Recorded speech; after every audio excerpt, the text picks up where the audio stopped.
Okay, this question number 3. It asks you to find the mean and the median of the uniform distribution in the figure shown below. Okay, so the figure you're given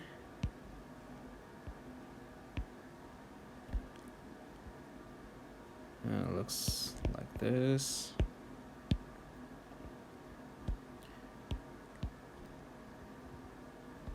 So this is the uniform distribution, which means no matter where you are, the chances of getting that number are the same. So they are all at the same height. That is why you see this flat part. Okay? And this is the uniform distribution between 0 and 1.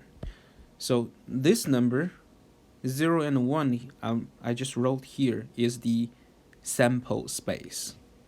So this is like where this number could be. And the vertical 0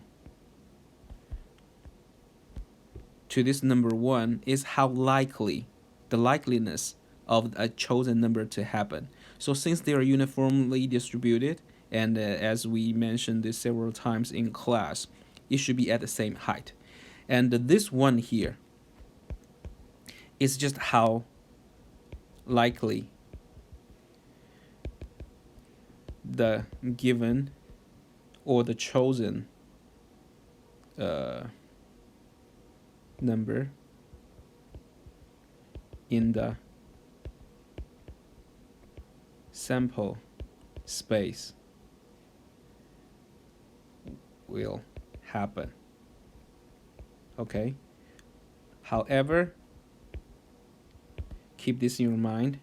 This number here on the vertical side is not the probability. Okay, because we mentioned it again and again. This for the continuous distribution, the probability will be the area that's covered in that.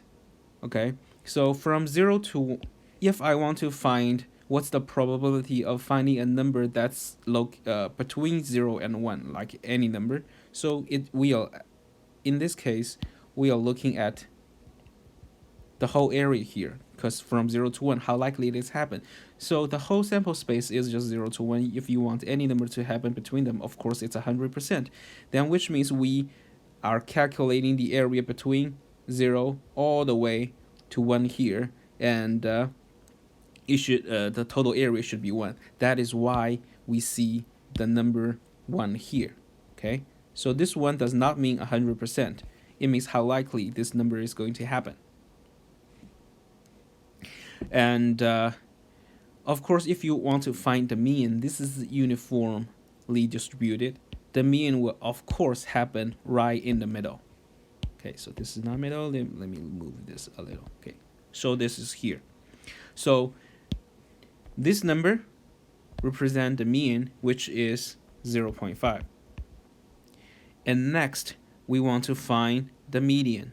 So the median says like half of the number will be located the left hand side of this number, and half will be located on the right hand side of that number. So of course, it should be 0.5 again.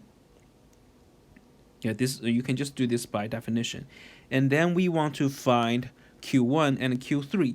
So Q1 is the first quadrille, which means the first 25% of the data in the sample space.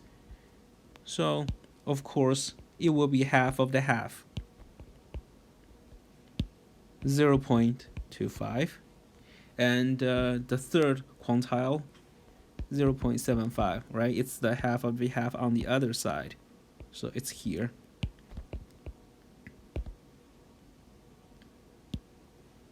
Zero 0.75, 0.25, and 0.5. Okay. Oh, and I also decide to give you the attendance code separately. I will just randomly say that in some video. Okay, so the access code for today's class, the first two letter I'm going to give is just RE. Okay. and I will give you other letters later. This is for video part. Okay, now let's do one more. So for question number 4, you are given some data here, and you are also given the key point regression line. So you are not asked to calculate the regression line, it is actually given. So give the data we have right here, time like 1, 3, 5, 7, and the count, the corresponding count. It generate the regression equation, and it's given in A here. So now we are going to find the predicted count. Okay. So the observed count, like 500 something, 300 something, is, or you already know that. How to find the predicted count is when you plug the input, which is time here, into that formula. So the predicted count when time equals to 1 is just 601 subtract 47.6 times 1, and the answer is 49.6. And for time equals to 3, you just replace this time by 3 and do that again, and the answer is negative 61.2. Use a negative 6. Let me use the calculator here.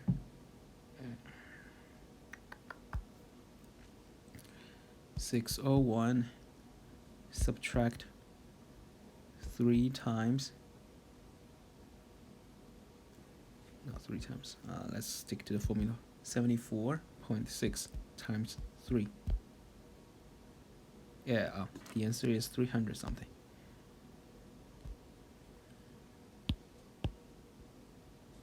Oh, the first one I got it wrong too. The first one is 526.7.4.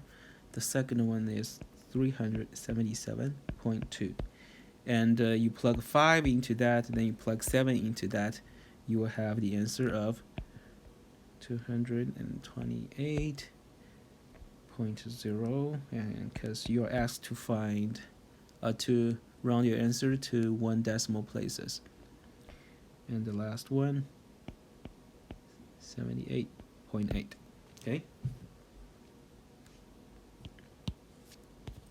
this is the predict count. So you always use the regression equation to calculate the predicted count. So if let's say you want to find what happens at time equals to 2, so you plug time equals to 2 to this regression equation, so you will find the predict count for time equals to 2. And now this residual. How to find the residual? Residual, the formula is always use the observed value to subtract the predicted value. You will have the residual. So for the first one, you will have the observation, which is 576, subtract our predicted 526.4, and the answer is 49.2. Okay, so likewise for the second one, you use 316, subtract the predicted, which is 377.2, and the answer is negative. Okay, you have to keep this one, which means if you draw the data and the line, you will see this observed count is below the regression line, so it's negative. And then I have negative 26 and positive 38.2. So these are the residual.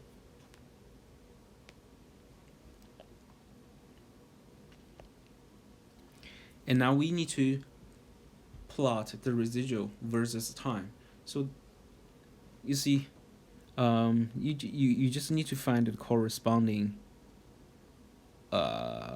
pictures. So the first one, when time equals to 1, the residual is 49 something. So this picture A is potential correct. And of course, the last picture is also correct, right? Because these two residual for time equals to 1 is positive. Option, the second and the third, they are negative, so that's not correct. And then for time equals to 3, and it's negative 16 something. So here, it looks like negative 50. So this is not correct. And this seems more like negative 60 something. So the correct answer is the last one. And then the next question asks whether it is according to this residual plot, is our least square regression good or not? So if the least regression fitting is good, remember that the residual plot, they need to show no pattern. So it will be randomly distributed. But for this one, it seems like we have some kind of curve like that for the residual plot. So we see some trend, a pattern here, which means it's not a good